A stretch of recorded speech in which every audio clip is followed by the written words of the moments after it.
सभी छात्रों को जय हिंद और नमस्कार और जय शिवशंकर और बहुत सारी बातें हैं। फिलहाल चलिए आज एक नई क्लास के साथ मैं आपके बीच में फिर से एक बार पुनः हाजिर हूँ और आज हम लोग हिस्ट्री का रिवीजन करने वाले हैं।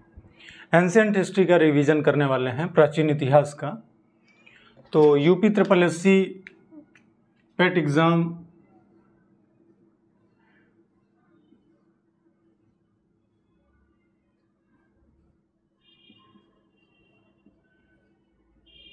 दो 2022 और इसके अंतर्गत आज की जो प्रैक्टिस क्लास होगी उसका हमारा टॉपिक होगा प्राचीन इतिहास से संबंधित यानी एंशिएंट हिस्ट्री।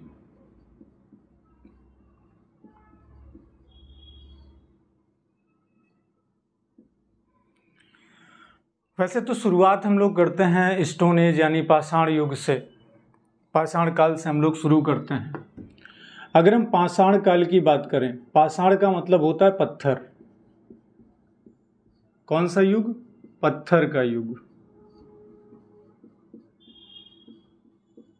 पत्थर का युग क्यों बोला गया? स्टोन एज के नाम से जानते हैं। ऐसा क्यों कहा गया?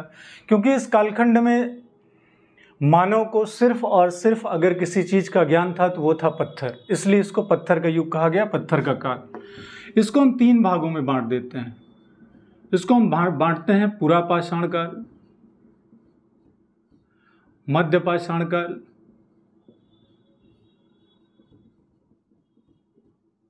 और नव पाषाण काल।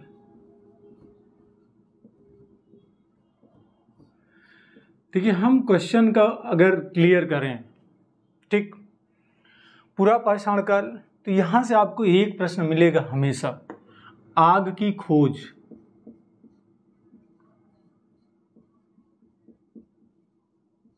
और एक बात ध्यान रखिएगा, विज्ञान की दुनिया में मनुष्य की सबसे बड़ी खोज या सबसे बड़ा आविष्कार, तो सबसे पहले उसने जो किया वो था आग की खोज। अगर बात करें नव पाषाण काल की, तो यहाँ पे आपको कृषि का आविष्कार और पहिए का आविष्कार, ये आपने कई बार पढ़ा होगा, कई बार परीक्षा में आया है। कृषि और पहिए का आविष्कार किस युग में हुआ है? नव पाषाण काल में। और आग की खोज कब हुआ? पुरा पाषाण काल में। लेकिन आग का उपयोग या आग का इस्तेमाल तो फिर वो मध्य पाषाण काल में। इस बात को ध्यान रखिएगा, ठीक। इस प्रकार से यहां से प्रश्न आ जाते हैं। इसके अलावा मानव यहां पे लिख दिया गया, और मानव से संबंधित आपके सामने पहली बात आ गई अनाज, दूसरी बात आ गई जानवर, तीसरी बात आ गई हथियार,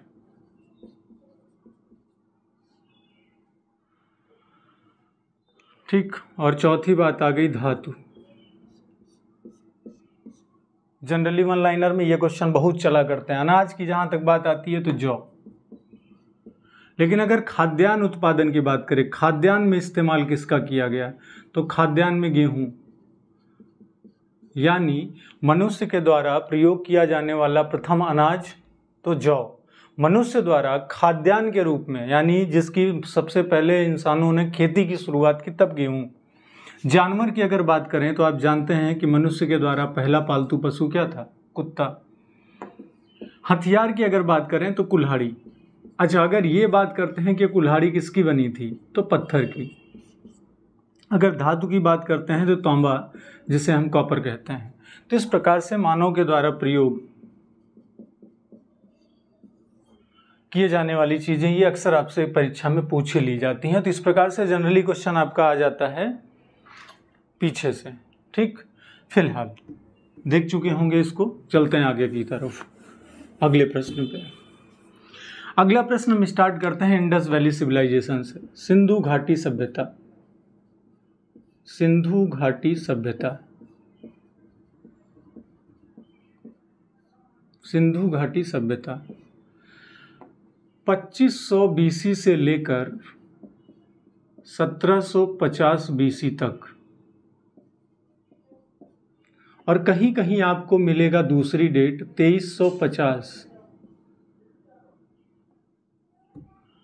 2350 बीसी से लेकर 1750 बीसी तक। इस डेट को किसने कहा है, अभी उसको देखते हैं। सिंधु घाटी सभ्यता, पहली बात, यहाँ पे दो प्रमुख शहर या जुड़वा शहर, और यही दो प्रमुख शहर थे। उन दो प्रमुख शहरों में नाम किसका आता है? सबसे पहले नाम आता है हड़प्पा का और दूसरा नाम आता है मोहनजोदड़ो का।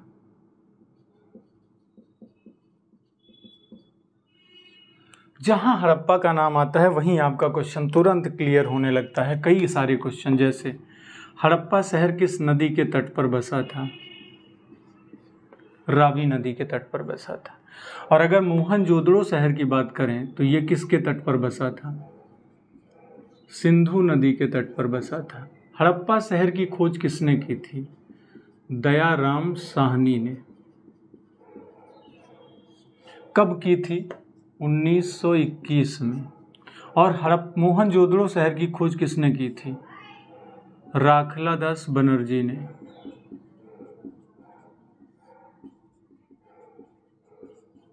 कब की थी? 1922 में। तो इस प्रकार से आपके सामने बहुत सारे प्रश्न आते रहते हैं और पूछे जाते हैं हड़प्पा से। उसके अलावा भी बहुत कुछ प्रश्न देखने हैं, लेकिन सिंधु घाटी सभ्यता, अब यहाँ पे प्रश्न ये बनता है कि कैसी सभ्यता थी? तो शहरी सभ्यता थी। फिर प्रश्न ये बनता है कि सिंधु घाटी सभ्यता को और किसी नाम से भी जाना जाता है? हाँ, सिंधु घाटी सभ्यता को कांस्य युगीन सभ्यता भी कहा गया है। कांस्य युगीन सभ्यता, ठीक। इसके अलावा सिंधु घाटी सभ्यता, अगर हम सीमा की बात करें, पहली बात तो सिंधु घाटी सभ्यता की आकृति कैसी थी? तो आकृति की अगर हम बात करते हैं तो आकृति त्रिभुजाकार थी, त्रिभुज के आकार में। अब अगर बात आती है त्रिभुजाकार आकृति थी, तो यहाँ पे बहुत सारा प्रश्न आपको दे देता है सीमा। किसकी सीमा? इसी की सीमा। अब सीमा क्या थी सिंधु घाटी सभ्यता की? तो अगर सीमा की बात करें तो उत्तर दिशा में उत्तरी सीमा और दक्षिण दिशा में दक्षिणी सीमा, पूर्व दिशा में पूर्वी सीमा और पश्चिम दिशा में पश्चिमी सीमा।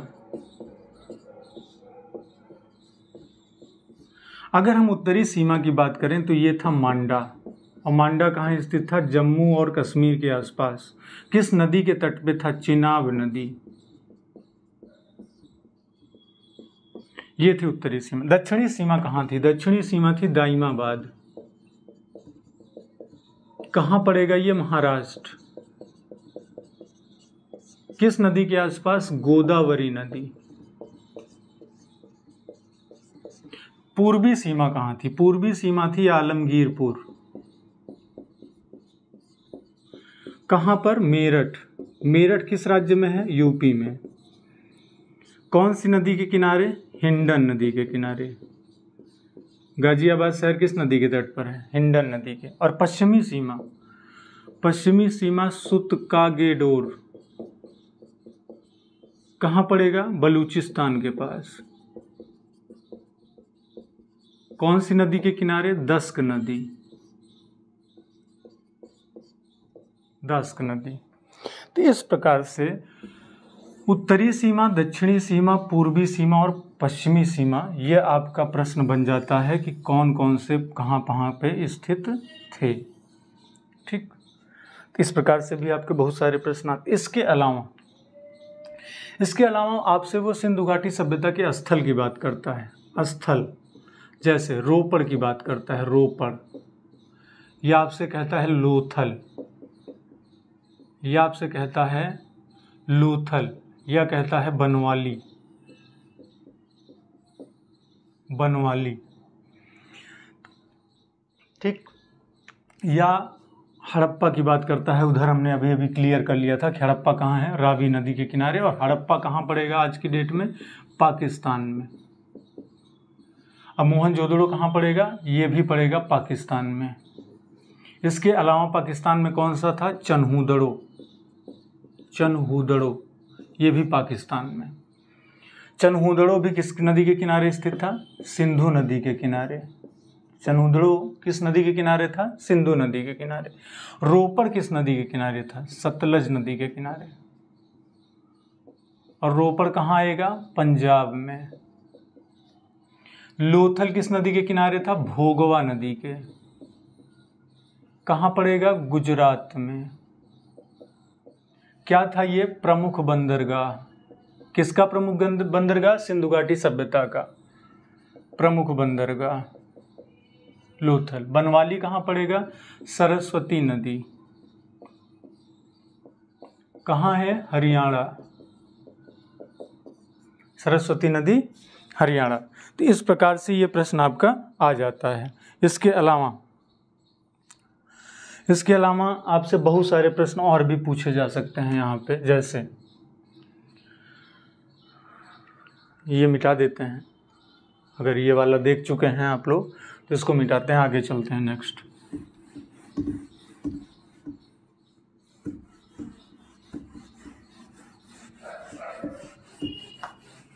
आगे आपसे वो फिर और भी स्थलों की बात कर रहा है। बहुत सारे स्थल पाए गए थे, तो सिंधु घाटी सभ्यता के अंतर्गत और जो स्थल मिले उनमें से बहुत नाम आता है कि सिंधु घाटी सभ्यता में भारत में सबसे बड़ा शहर, भारत में सबसे बड़ा शहर। तो भारत में जो सबसे बड़ा शहर पाया गया वो था धौलावीरा। और ये धौलावीरा शहर कहाँ पाया गया, गुजरात में। ठीक। इसके अलावा अगर स्थल की बात करें तो एक स्थल था रंगपुर। ये कहाँ था, गुजरात में। रंगपुर की क्या खासियत है, यहाँ से चावल के साक्ष्य मिले थे। और अगर हम बात करें लोथल की, तो लोथल से किसका साक्ष्य मिला था, कपास की खेती, कपास की खेती। ये प्रश्न बहुत पूछा। इसके अलावा प्रश्न बनता है कालीबंगा। कालीबंगा काले रंग की चूड़ियाँ, इसका शाब्दिक अर्थ है काले रंग की चूड़ियाँ। ये कहाँ पाया गया था, राजस्थान के गंगा नगर जिले के आसपास। कालीबंगा कहाँ था, राजस्थान। ठीक। इसके अलावा बनवाली हमने देख लिया। इसके अलावा राखीगढ़ी था। राखीगढ़ी आपका हरियाणा में पड़ता था। राखीगढ़ी ये हरियाणा के पास। और अभी अभी हमने देखा था बनवाली, यहाँ से हमको एक हल मिला था। हल मिला था एक लकड़ी का, बनवाली से। यहाँ से हमको हल की प्राप्ति हुई थी। यहाँ से ये चीज़ें निकल के आती हैं। तो इस प्रकार से बहुत सारे प्रश्न हैं जो आपकी परीक्षा में पूछे जाते हैं। अब जहाँ तक बात आती है कि 2500 से 1500, अभी जो हमने डेट देखी थी 2500 BC से 1500 BC के बीच, 1750 BC के बीच, ये जो डेट है, इस डेट को कौन मानता है, किसके अनुसार, किस राइटर के अनुसार, किस इतिहासकार के अनुसार इस डेट को माना जाता है कि सिंधु सभ्यता 2500 से 1500 के आसपास थी। तो ये है जॉन व्हीलर महोदय। जॉन व्हीलर महोदय, जॉन व्हीलर के अनुसार ये डेट मानी गई है। ठीक। इस डेट को बहुत ज़्यादा प्रश्न में पूछा जाता है और यही एग्जैक्ट डेट भी मान ली जाती है कि हाँ यही एग्जैक्ट डेट थी। ठीक है, तो इस बात को आप लोग ध्यान रखिएगा। ठीक। और एक डेट अभी अभी हमने आपसे कहा था 2350 से लेकर के 1750, एक डेट ये थी 2350 टू 1750। 2350 नहीं थी, 2300 से 1750। ये डीपी अग्रवाल साहब की डेट है। एक इतिहासकार थे डीपी अग्रवाल। डीपी अग्रवाल के अनुसार ये डेट मानी जाती है और जॉन व्हीलर के अनुसार ये डेट मानी जाती है। ठीक। तो इस बात को आप लोग ध्यान रखेंगे। वैसे जॉन ह्यूलियर के अनुसार यहाँ पे 1750 नहीं माना गया, यहाँ पे 1500 ही माना गया है। तो इस बात को आप लोग ध्यान रखेंगे। 2500 टू 1500 BC जॉन व्हीलर महोदय के अनुसार, और 2300 से 1750 BC DP अग्रवाल के अनुसार। तो इस प्रकार से ये प्रश्न भी आते हैं। इसके अलावा हम जानते हैं सिंधु सभ्यता एक शहरी सभ्यता थी, ठीक। इसके अलावा फिर बात आती है घर पक्की ईंट से बने होते थे, पक्की ईंट के घर होते थे। उसके अलावा फिर बात आती है सड़कें समकोण होती थीं, सड़कें समकोण यानी 90 डिग्री पर काटती थीं, 90 डिग्री पर एक दूसरे को काटती थीं सड़कें। नालियों की बहुत ही उत्तम व्यवस्था थी। जल निकास का सबसे अच्छा उदाहरण मिलता है सिंधु घाटी सभ्यता में, ठीक। नालियों की बहुत अच्छी समुचित व्यवस्था थी पानी के निकास के लिए। इसके अलावा जो लेन देन का साधन था, लेन देन किस में होता था, तो मुद्रा तो कोई पाई नहीं गई, वस्तु विनिमय प्रणाली चलती थी। वस्तु विनिमय का मतलब सामानों की अदला बदली, आप हमें दूध दे दीजिए, आप हमसे चावल ले लीजिए, ये सारी बातें। तो वस्तु विनिमय प्रणाली यहाँ पर पाई गई लेन देन के इस्तेमाल में। और लेन देन में जो माप तौल की इकाई थी वो किसके अनुपात में थी, तो माप तौल की जो यूनिट थी वो थी 16 के अनुपात में। कितने के अनुपात में, 16 के अनुपात में। तो ये भी यहाँ पर पाया गया है कि माप तौल की जो इकाई थी वो 16 के अनुपात में थी। और जो शहर बना था, सड़कें बनी थी, ये जो सड़कें थी वो ग्रिड पद्धति पे थी। कभी कभी आ जाता है ग्रिड मेथड से ये बनाई गई थी ये सड़कें। ग्रिड मेथड का मतलब होता है जालनुमा आकृति। जालनुमा का मतलब कुछ ये आकार। तो जालनुमा बिल्कुल शहर समकोण होता था, सड़कें एक दूसरे को काटती थीं। और इसके अलावा शहर जो है 2 भागों में विभाजित था, पश्चिम और पूरब में। जो पश्चिम का इलाका होता था, शहर जो होते थे ये 2 भाग में, शहर भी 2 भाग में, पश्चिम और पूरब 2 भागों में बंटा था। जो पश्चिम का इलाका था ये किलेबंद था, यहाँ पे किलेबंदी की गई थी, ठीक, पश्चिम के इलाके को। और उसमें शहर का जो मतलब उच्च वर्ग होता था, जो एडमिनिस्ट्रेशन वाले थे, प्रशासकीय वर्ग के लोग, उनका निवास स्थान होता था, यानी कि VIP इलाका था पश्चिम का, ठीक। पश्चिम का इलाका VIP इलाका था। और पूरब में सामान्य बस्ती, ठीक, सामान्य बस्ती वाले रहते थे। अब यहाँ पे एक बात और आती है, सिंधु सभ्यता का जो समाज था वो कितने भागों में बटा था। तो सिंधु सभ्यता का जो समाज था, सिंधु सभ्यता का समाज, यहाँ पे सिंधु सभ्यता के समाज में जो वर्ण व्यवस्था थी, वर्ण व्यवस्था, वो 4 भागों में यहाँ भी थी। पहले नंबर पे होता था पुरोहित, दूसरे नंबर पे होता था योद्धा, तीसरे नंबर पे होता था व्यापारी, और चौथे नंबर पे होता था कृषक यानी श्रमिक, कृषक या श्रमिक। इन 4 भागों में वर्ण व्यवस्था समाज में सिंधु घाटी सभ्यता के पाई गई थी, ठीक। इसका भी आपको ध्यान रखना है, ये प्रश्न भी बहुत पूछा जाता है। इसके अलावा अगर हम आगे बढ़ेंगे, इधर वाला हम मिटा रहे हैं,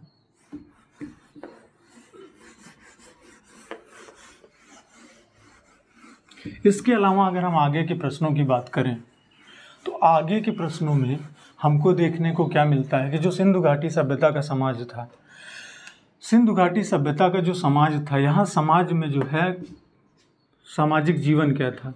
तो सामाजिक जीवन अगर हम देखेंगे, सामाजिक जीवन सिंधु घाटी सभ्यता का, तो यहाँ पे लोग जो है, पहली बात तो जो परिवार था, परिवार वो मात्र सत्तात्मक था, मात्र सत्तात्मक, यानी माता जो है प्रधान होती थी, ठीक, परिवार में माता का रोल बड़ा था। इसके अलावा जो पूजा पाठ था, यानी धार्मिक रीति रिवाज, धार्मिक रिवाजों में हमको मिलता है अग्नि पूजा, ये प्रचलन था यहाँ पे, अग्नि पूजा। और पृथ्वी को उर्वरता की देवी मानकर पूजा की जाती थी। पृथ्वी बहुत ही पूजनीय थी, उर्वरता की देवी, क्योंकि सारा खाने पीने का सामान इन्हीं से मिलता है, धरती माँ से ही। इसके अलावा नाग की पूजा होती थी, नाग की पूजा। इसके अलावा पीपल के वृक्ष की पूजा होती थी, पीपल के वृक्ष की पूजा। इसके अलावा पीपल के वृक्ष की पूजा भी यहाँ पर पाई गई है। पीपल के वृक्ष के अलावा एक पशु में कुबड़ वाला बैल था, वो बहुत पूजनीय था। कुबड़ वाला बैल ये सबसे ज़्यादा पूजनीय पशु था, कुबड़ वाला बैल। तो इस प्रकार से बहुत सारे प्रश्न हैं जो आपकी परीक्षा में आते हैं और बहुत सारी चीज़ें यहाँ से पूछी जाती हैं। अब यहाँ पे प्रश्न ये भी कहीं कहीं आ जाता है कि सिंधु घाटी सभ्यता जो थी, सिंधु सभ्यता के समकालीन दुनिया की कोई दूसरी सभ्यता, तो हाँ, सिंधु सभ्यता जो थी इसके समकालीन दुनिया में पाई गई मेसोपोटामिया की सभ्यता, और वो इराक का पुराना नाम है, सॉरी, मेसोपोटामिया, ईरान का पर्सिया है, दुनिया में उसी के समकालीन। और ये जो है दजला और फरात नदी के किनारे बसी थी। इराक की सभ्यता थी मेसोपोटामिया, ये दजला और फरात नदी के यानी इसी के समकालीन थी। सिंधु सभ्यता में बात ये आती है कि कोई लिपि पाई गई, कोई लिपि आज तक नहीं पाई गई है। यहाँ पे जो लिपि थी वो भाव चित्रात्मक। अच्छा, एक बात और आती है, सिंधु घाटी सभ्यता में जो समाज था, समाज में जो है मिठास के लिए शहद का इस्तेमाल करते थे ये लोग, शहद का इस्तेमाल होता था। कृषि की क्या स्थिति थी, तो कृषि सामाजिक जीवन में यहाँ पे जो कृषि होती थी, कृषि में यहाँ पे गेहूँ, चावल प्रमुख रूप से इन दो की, और इसके अलावा कपास की खेती का साक्ष्य भारत में सर्वप्रथम का किस इतिहास से मिलता है, तो सिंधु घाटी सभ्यता के इतिहास से। इस प्रश्न का आप ध्यान रखेंगे, बहुत पूछा जाता है, ठीक, तो ये बहुत प्रश्न पूछा जाता है। अच्छा, इसके अलावा आपसे बहुत सारे प्रश्न पूछ लेता है, जैसे कि आपसे वो पूछता है, इसको मिटा रहे हैं,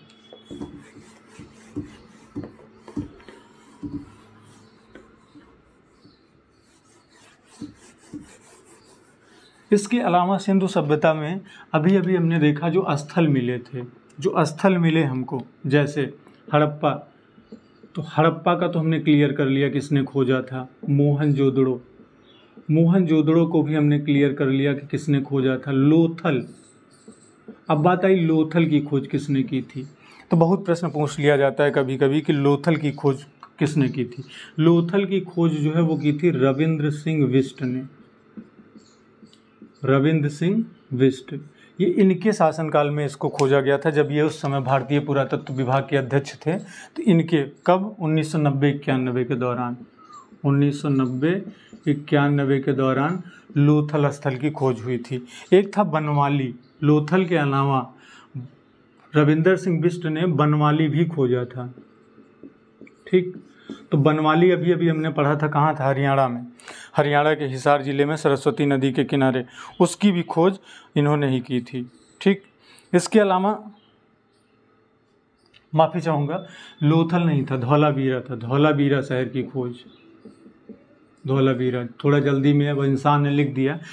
धौलावीरा की खोज रविंद्र सिंह बिष्ट ने की थी, और बनवाली की भी खोज रविंद्र सिंह बिष्ट ने की थी। अगर बात आई लोथल की, अब प्रश्न आता है कि लोथल की खोज किसने की थी। कई बार एग्जाम में आ चुका है कि लोथल की खोज किसने की थी। श्री रंगनाथ राव ने, श्री रंगनाथ राव, इन्होंने इस स्थल की खोज की थी, लोथल की। और ये लोथल की खोज लगभग 1954 के आसपास, श्री रंगनाथ राव। इसके अलावा जो प्रश्न आपका आता है कालीबंगा का ब्रजवासी लाल, जो कि कालीबंगा ये ब्रजवासी लाल ने खोजा था। इसकी खोज किसने की थी, ब्रजवासी लाल, इसको ध्यान रखिएगा, ब्रजवासी लाल ने इसकी खोज की थी 1961 के आसपास। फिलहाल ये डेट तो इतना नहीं पूछी जाती, लेकिन कभी कभी दे देता है मैचिंग के लिए, और धीरे धीरे लेवल उठ ही रहा है, ठीक। तो इस प्रकार से ये प्रश्न आ जाते हैं। अगर रोपड़ की बात करें, कहीं कहीं रोपड़ लिख के दे देता है कि रोपड़ की खोज किसने की थी, रोपड़ जो कि पंजाब में सतलज नदी के, तो यज्ञदत्त शर्मा, इनके द्वारा जो है रोपड़ की खोज की गई थी, ठीक। तो इस प्रकार से बहुत सारे प्रश्न आपकी परीक्षा में आते हैं। अब बात आती है लास्ट में, सिंधु घाटी सभ्यता से संबंधित जो भी वन लाइनर क्वेश्चन थे कोशिश की मैंने कवर हो जाए। उम्मीद है कि आपको क्लास अच्छी लगेगी और उम्मीद है कि आपके सारे प्रश्न अच्छे से हो जाएंगे।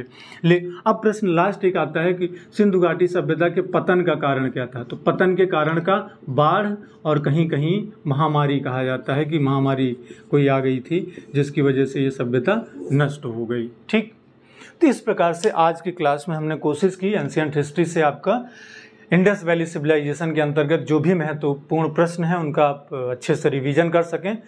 और आप लगे रहिए, और पेड क्लासेस भी चल रही हैं। अगर आप इंटरेस्टेड हैं तो ग्रुप में भी ऐड हो सकते हैं। बहुत ज़्यादा फीस नहीं रखी गई है, फीस आपको पहले भी बताई गई है, मात्र 1100 रुपये में पेड क्लास, साथ में हिंदी भी चल रही है। अभी तो फिलहाल व्हाट्सएप ग्रुप के माध्यम से ही क्लास चला पा रहा हूँ, लेकिन वीडियोज प्राइवेट लिंक से आपको दिए जा रहे हैं। तो चलिए आज की क्लास में यहीं पर समाप्त करता हूँ। सभी छात्रों को जय हिंद, जय भारत।